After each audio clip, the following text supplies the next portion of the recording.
कांताबाई नारायण साळुंखे सुरवडीहून आली मी. बरं बरं ही बरं. माझी बहीण आहे या, मोठी. अच्छा, मोठ्या बहीण आहे त्या. हा हा.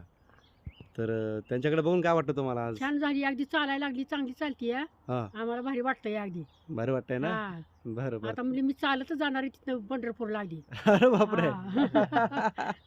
पंढरपूरमध्ये भारी. चालत जाणार? पंढरपूरला जायचंय तिला, तिचं होतं. मी डॉक्टरच्यातनं पंढरपूरला जाणार आहे लगेच. बरं बरं हा. बरं. येण्यापूर्वी त्यांना काय काय वाटत लय होतं? त्रास होता अहो, तिला उठा येत नव्हतं, बसा येत नव्हतं अजिबात हा, कसलंच. येण्यापूर्वी. हा यायच्या अगोदर तिला चालायचं फजियत. अशी बाय चालली की तिचा हातपाय व्हायचं कंबरट्यापासून. बरोबर आहे, बरोबर पण आहे. आता छान झाली आहे अगदी. रडत होते त्या लय येण्यापूर्वी. लय रडत होती अहो. असं ना? आज बरं वाटतंय तिचं अगदी, बघून आनंदच झाला अगदी. छान झाला अगदी. तुम्ही त्यांच्या कोण? बहीण आहे मी, मग तिच्यापेक्षा छोटी. बरं ती बरं मोठी बरं मी छोटी आहे. बरं. आता तुम्ही धाकट्या बहिणीला पण इथं बोलवायची आहे. बरं बरं बरं. हा उपचार चांगला वाटला ना आमचा? नाही, छान आहे, छान उपचार अगदी एक नंबर. बरं. धन्यवाद. तुम्हाला मानलं पाहिजे, धन्यवाद.